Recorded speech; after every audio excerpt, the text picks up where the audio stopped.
When we think about mentoring a teammate, it can sound, well, a little intimidating, right? Like it's this big, formal process. But what if I told you it's really about small, consistent actions? Actions that can have a massive impact on someone's growth and, believe it or not, on your own too. Okay, so let's jump right in with a question. When you look at the real heavy hitters, the people at the absolute top of their game, what do they say is the one thing that helps them dodge huge mistakes and navigate their biggest challenges? I mean, is it just pure talent, or is it something else entirely? Well, the answer is pretty overwhelming. It's mentorship. Get this. A study in the Harvard Business Review found that a whopping 84% of CEOs said their mentors helped them avoid costly, make or break mistakes. I mean, wow. That's not just a nice to have, that is an absolutely critical advantage.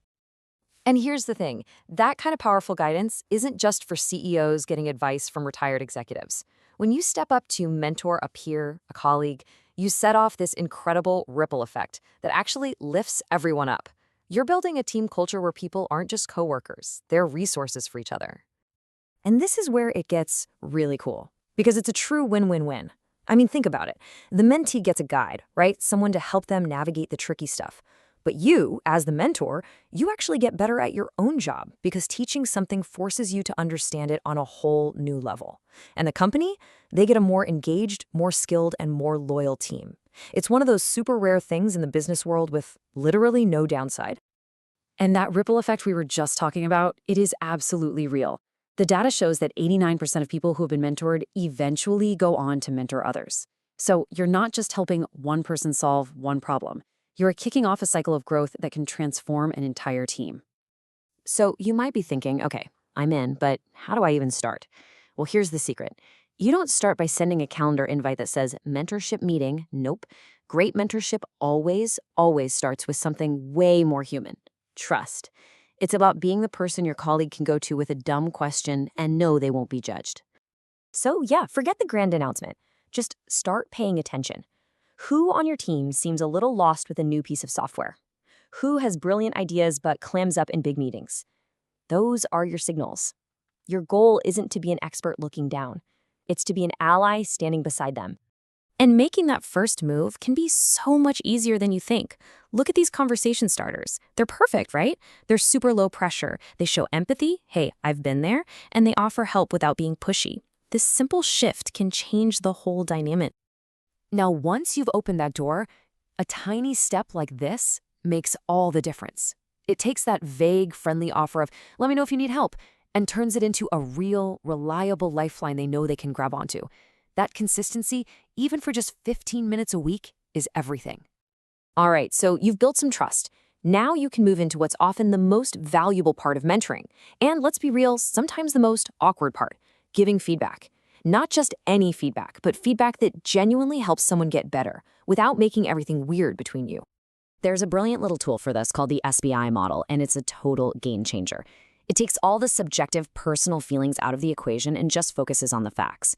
You start with the situation, describe the specific behavior you saw, and then explain the impact it had. Simple as that. I mean, just look at the night and day difference here. On the left, you were confusing.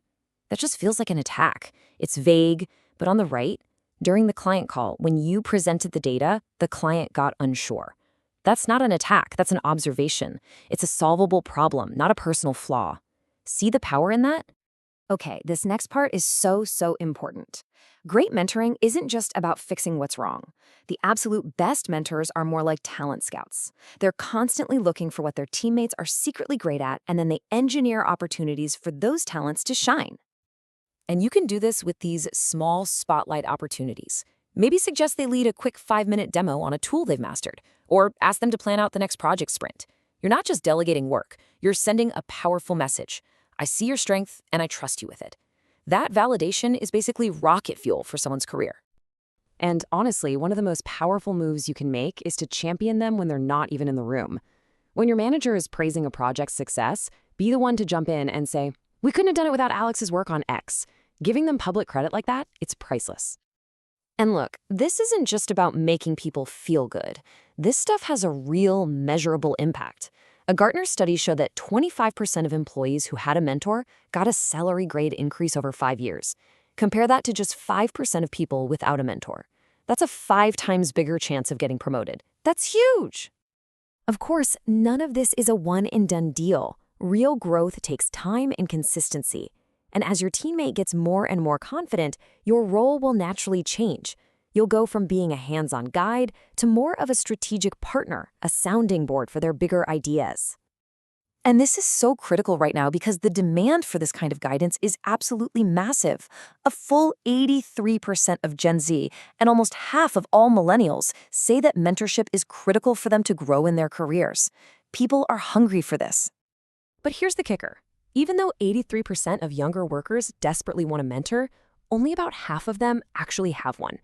That giant space in between, that's the mentorship gap. And it's a massive opportunity for people like you and me to step up and make a real difference. Okay, but maybe you're still feeling a little hesitant. That's totally normal. So let's do a quick troubleshooting session and tackle some of the most common fears that might be holding you back.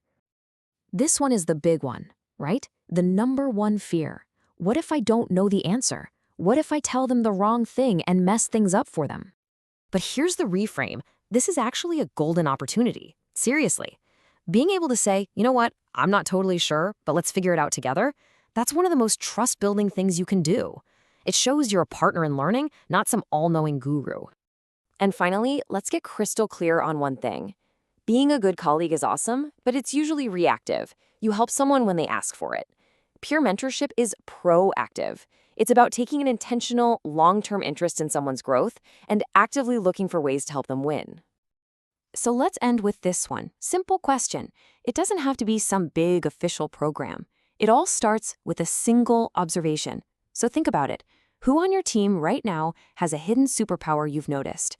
And what's one small thing you could do tomorrow to help them share it with the world?